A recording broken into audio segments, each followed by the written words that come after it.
thank you guys for having me because, as you can see, my paper isn't necessarily situated in the post-Cold War. But I'm hoping that we can sort of reach some conclusions based on what's going on in the Cold War about what happens afterwards. So my paper attempts to historicize and contextualize the contested position that African students studying in the United States occupied not only in American domestic life, but also in international relations during the early 1960s. And I specifically want to pay close attention to their relationship with African American classmates. By examining the space between the realities of everyday life and rhetoric, I seek to answer how African students confronted questions of their identity in a transnational setting. I will look at the way that African students conceived of their relationship with the African American students, exploring questions of diaspora identities and how the African students self-identified. In this sense, I explore the way that African students' identities were discussed by others and how they interacted with those expectations. And I hope to conclude with some further implications of my research for post-Cold War communities and identities. And there's just some of my main points I hope to make, looking at perceived identities, and then exploring actual experiences, and like I said, really focusing in on the African-American identity question, and looking at historical context of the Cold War, civil rights, and African independence movements. And I want to start with a short story about one of these students that came to the United States in the 1960s, Wangari Maathai. And actually the second picture on the, I don't know, I'm bad at directions, so the one with two people in, is her and another student from her cohort of students that came to the United States, and this was a reunion that was held just within the last couple of years. So Wangari Maathai boarded an airplane from Kenya in 1960 with over 250 East African students who came to the United States for higher education. The African American Students Foundation, with the aid of a grant from the Joseph P. Kennedy Foundation, helped to arrange and fund Maathai's journey to the United States. All of the African students on the so-called airlift initially landed in New York City for a short orientation period before they dispersed to schools throughout the country. Maathai described her initial reaction to New York City as similar to landing on the moon. The presence of Black Americans who looked like her and her classmates was one of the things that surprised Maathai the most. She had assumed that all African Americans were light-skinned. With such a simple observation, Maathai entered a complicated discourse on Pan-African identity. And when I say Pan-African identity, I'm specifically referring to the idea of an identity throughout the African diaspora, not necessarily the Pan-African political movement that's going on. So, discourse on Pan-African identity and Cold War formulations. It was not until she left New York to head west to Atchison, Kansas, where she would attend Mount St. Scholastic College, that she encountered one of the most significant consequences of America's history, discrimination and racism. On the way to Kansas, at a local cafe in Indiana, Maathai and her fellow travelers were told they could purchase a drink, but they would have to drink it outside the cafe because they were Black.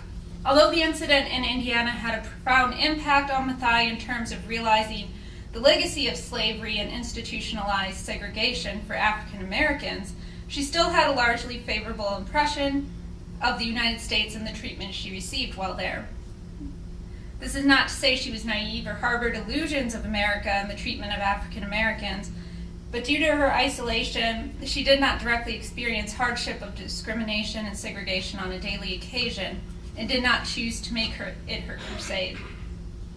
Significant about Maathai's journey, as I've mentioned, is the timing of it coincided with the first wave of independence movements in Africa, the growing American civil rights movement, and the continued diplomatic pressures of the Cold War between the United States and the Soviet Union. As one of the benefactors of the African American Student Foundation's Kennedy Airlift, Mathai, the 2004 Nobel Peace Prize laureate, stepped into a historical context where race, identity, and foreign relations intersected on multiple levels. Therefore, the overarching question is what role Mathai and her compatriots occupied within these histories. And I'm focusing on this organization, the African American Students Foundation, throughout this paper. And they operated under what was called a crash mentality. They sought to bring as many students to the United States as possible. And it was really the vision of Tom Mboya, a Kenyan labor leader. And he saw that for African countries to grow and gain independence, they needed an educated class, specifically in terms of infrastructure and government. So this was one of his visions, and this organization in the United States sort of funded and helped bring that to life. The foundation used the importance of building positive relations with African students and Americans as an essential part of their public fundraising effort, highlighting the way that the rhetoric and ideology of the Cold War resonated with the public. The board members of the foundation made public appeals in the press for funds and tied their cause to the larger discourse of foreign relations at the time. One such appeal stated, when they return to Africa, they will take back more than academic degrees. They will have found living evidence that democracy works and that African American relations are vital to the future of our respective countries. This demonstrates the impact of the Cold War on motivations for bringing African students to the United States. The way to rally support for African students was to frame it in terms of national interests that extended beyond just a humanitarian pledge, and instead into a discourse on globalization in which the ability of America to wage the Cold War was directly tied to its ability to shape the future of the Third World. The intended audience of these calls for aiding African students speaks to the larger context of the role of Africa in the civil rights movement and Cold War rhetoric. The call to aid African students appeared in the Baltimore Afro-American as well as other African American newspapers. Within mainstream African American communities, the influence of the Cold War on these Pan-African identities served as a powerful motivator. It also speaks to the way that the liberal Cold War philosophy pervaded arguments of Pan-African solidarity. Rather than framing the support of African students in the United States in terms of how they could create a global solidarity amongst oppressed peoples demanding revolution, the foundation chose to structure their case as more of a Cold War imperative than an identity and global Black freedom struggle concern. This line of reasoning in terms of Cold War rhetoric became the norm in how advocates of African students in foreign policy rallied public support. The use of Cold War rhetoric, however, did not always equate to support of the African students in the United States. One common concern expressed by opponents, especially about the crash programs like the Kennedy airlift that Mathai came on, was that students who came to the United States were ill-prepared academically, socially, and financially. In general, the overarching problem when the Cold War discourse of the historical context is factored in was that the African students would return to their countries disillusioned with the American system. The presence of African students who had less than amicable experiences while studying in America represented a danger to America's Cold War policy and image abroad. Even though the Cold War discourse and the presence of African students in the United States during the early 1960s could shape domestic civil rights reform in terms of Cold War imperatives, how these African students actually related to the African freedom struggle is more ambiguous than the rhetoric implies. Instead, the debates over the students speak to an assumption about a shared identity between African Americans and Africans, rather than the reality of it. And here's just some more pictures of students. These are mostly Kenyans and a few other East African countries coming to the United States. And here they are being greeted and basically having orientations when they come to the United States, how to adjust to the country. I want to talk a bit more about what the students actually encountered in the United States now, in their relationship with African American students. Like Mathai, many African students encountered segregation and discrimination to varying degrees.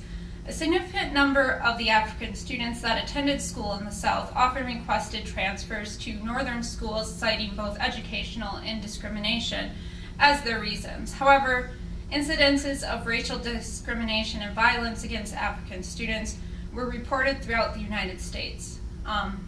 One example is that a mayor of a New Jersey town had to issue a public apology to a student from Tanganyika who had been arrested while reading a book in his host family's backyard.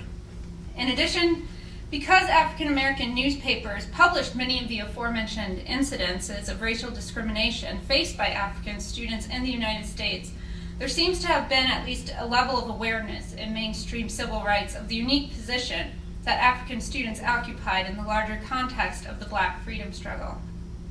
Since political contingencies played an essential role in raising support to bring the students to the United States, especially in building African American support, the role that diaspora sentiments performed when the students arrived was important.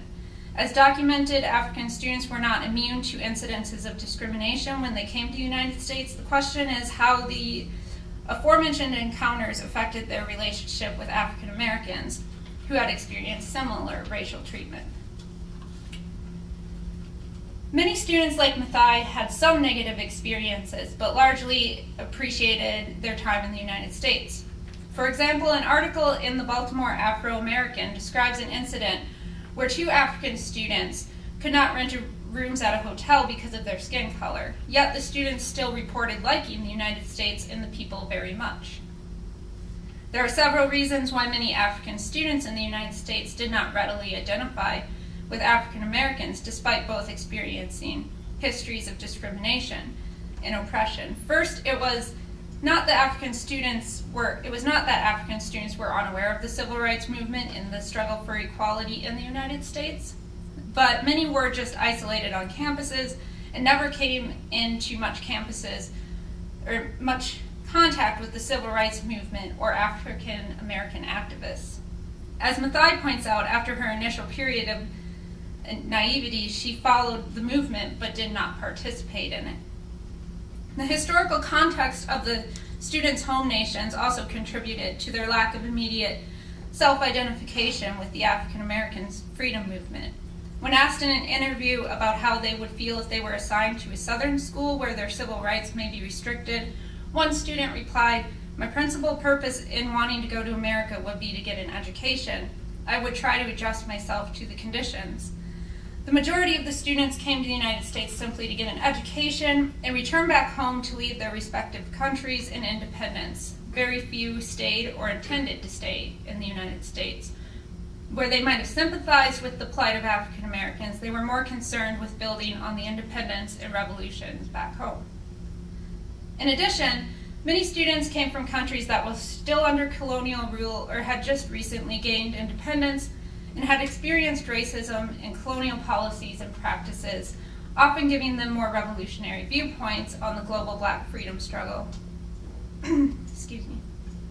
As one Kenyan student stated on the topic of discrimination, "Please remember that I have come from a country that had its full share of racial tensions and that the causes of these tensions will not simply go away just because laws are passed and legislators."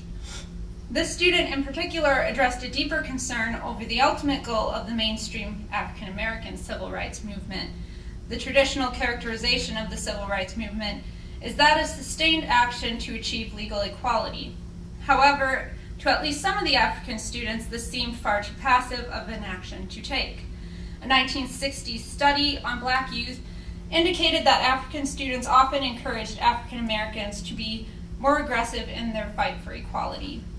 The divide between African Americans and Africans over the direction of civil rights reflected larger issues within the Black freedom struggle between the revolutionary rhetoric of Black power and Black nationalists and the liberal Cold War rhetoric of the civil rights movement.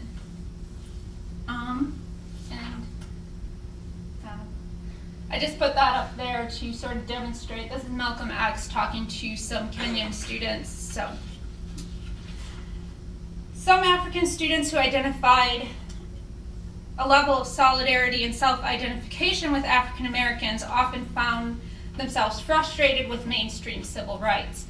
For example, a student from the Republic of Cameroon wondered if African Americans were even proud to be black. His basis for such an accusation was that the mainstream civil rights movement proclaimed ideal of first-class citizenship to him meant that they simply wanted to become more like white America. Therefore, the African American press rallied support in their communities for the African students using the rationale and rhetoric of the Cold War.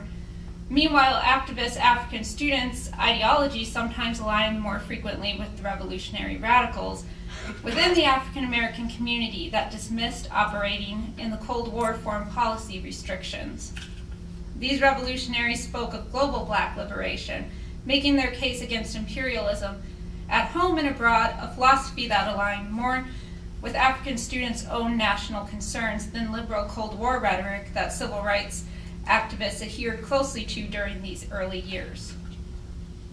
However, the lack of large-scale alignment of African students studying in the United States behind African American civil rights went in the face of perceived diaspora identity between the two groups. Many of the East African students that came to the United States through the African American Students Foundation's Airlift noted that the African American students that they went to school with treated them with indifference.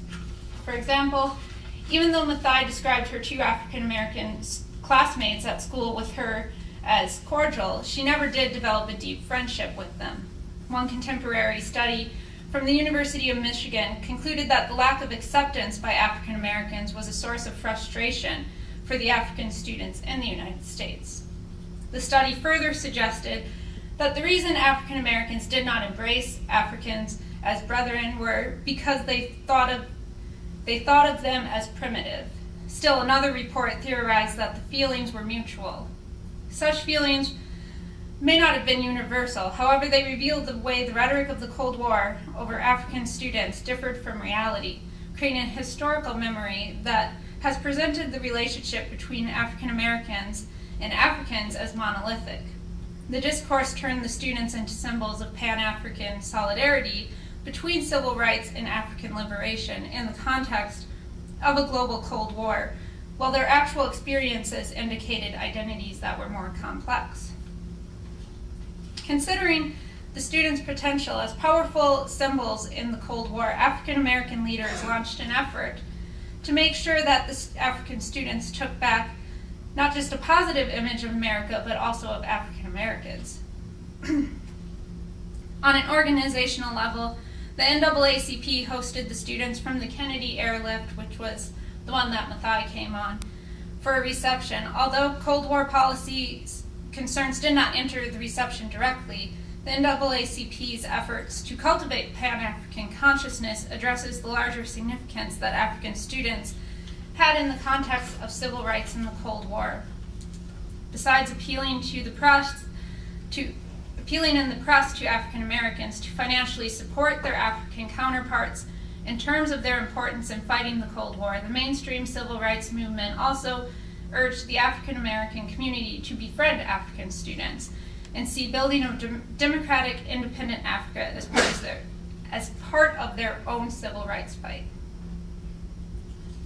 As one such article concluded on the significance of African students in their relationship with African American civil rights during the Cold War, new and dangerous forms of colonialism and discrimination are being fostered by the communists and are a grave threat to the future of Africa. In uniting under a common cause, the mainstream African American community saw African students as potential allies in remaking the world in democratic ideals, even though many African students distance themselves from such matters. But not all African students shied away from the African American community and their civil rights struggle. Walter Bagoya from Tanzania attended the University of Kansas in the early 1960s on a scholarship from the African American Institute. Staying with white Americans, He was initially surprised he did not see any African Americans in his daily encounter. Therefore, he arranged to meet with an African American family. He described this first encounter as not going well. On his relationship with African Americans, he said, "I learned later that relations between Africans and African Americans were complicated, and that it could take special efforts to make friends with people of my own race." Although Begoya did not elaborate on his reason, he did forge a relationship with his African American classmates and became a leader in the civil rights movement on campus. When he returned to Tanzania in 1965, he used the lessons from his involvement in the civil rights movement in the United States and immersed himself in human rights struggles within his own country. So Begoya serves as an example of a African student that associated his country's struggle for independence and human dignity with the civil rights movement of African Americans and took up calls for activism on both fronts. Many foreign students felt that it was not their place to insert themselves into domestic concerns of the United States, but even still, Begoya was not the only African student who equated African American struggles with the legacy of colonialism. The African Students Union publicly expressed their support for the Atlanta University Center and its nonviolent tactics against segregation in 1960. They stated, "As foreign students and special ambassadors of goodwill, we should not involve ourselves in American domestic affairs. However, our close identity and relationship in the Atlanta University Center makes it incumbent upon us to express our deep concern over their efforts to gain equal rights and dignity in the chattel of democracy." They further argued that they could empathize with the struggle against Jim Crow because their own experiences living under white colonial rule in their home countries. Like Begoya in Kansas, the African Students Union in Atlanta felt that their leadership roles implored upon them to take a stand on the issues facing African Americans due to their similar historical experiences and hopes for the future.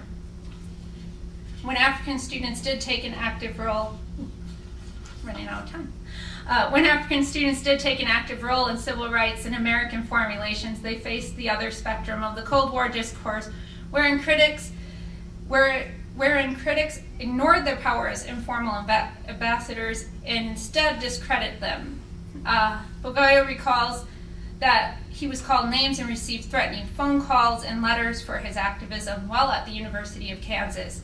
Yet the names he described were not the usual racial slurs. Instead, claims of being a communist and foreign agitator were the common attacks against him.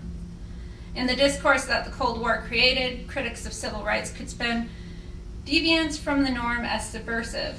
And I'll just skip ahead to my conclusion. You have plenty of time. Okay, because there's so many other people to talk after me. So, for African students like Begoya, this meant that they navigated a unique location in the discourse that the Cold War had created. They were both real and symbolic diplomatic investment, but due to their own actions on American civil rights and their own nation's colonial struggles, they could also be diplomatic liabilities. This early period of the so-called crash program speaks to the way that the discourse over the Cold War shaped public support for the students within both the African American community and the American public at large. The African students symbolized building blocks of a strong relationship between the United States and independent Africa, modeled after American democracy. The informal diplomatic space that they occupied also promoted debate over domestic race relations within the United States. American politicians, especially JFK, and activists in the civil rights movement, such as the African American Students Foundation and mainstream leadership, utilized the presence of the African students to push their own agendas. Underlining the rhetoric surrounding African students in the United States during the early 1960s was an assumption that African Americans and Africans shared mutual histories and identities. Yet the reality of the African students' relationship to African Americans and their struggle for civil rights was more complicated than it appeared. It was in the space between the realities of everyday life and the rhetoric of the Cold War that African students frame their perceptions of America, its ideals, and where they fit in the world. And then some sort of concluding thoughts or further implications of what this means for today and this conference. So basically looking at how the impact of the Cold War on African identities within the United States, and how that occurred in the past and how those legacies carry over.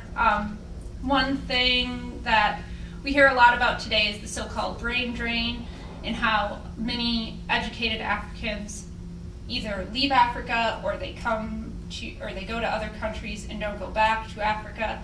So looking at how during this first this cohort in the early 1960s, they all intended to go back, and most of them did, and they took jobs within their newly independent government. So looking at the difference and how that changes over time. Also, related to that, what happens when the students go back? Wangari Maathai, who I've been using as the example, becomes an environmental and women's activist in Kenya and wins the Nobel Peace Prize in 2004. So looking at how this cohort really shapes Africa today and immediately after independence, but through today. And again, related to that, the continuing impact of the cohort of African students in the world today, like I mentioned, Maathai, and then also the very first airlift by the African American Students Foundation occurred in 1959, and one of the students that came on that was Barack Obama's father. So looking at how you have these connections, not just in Africa and how these students shape Africa, but looking at how they're shaping the world today. So looking at those legacies. And that is it.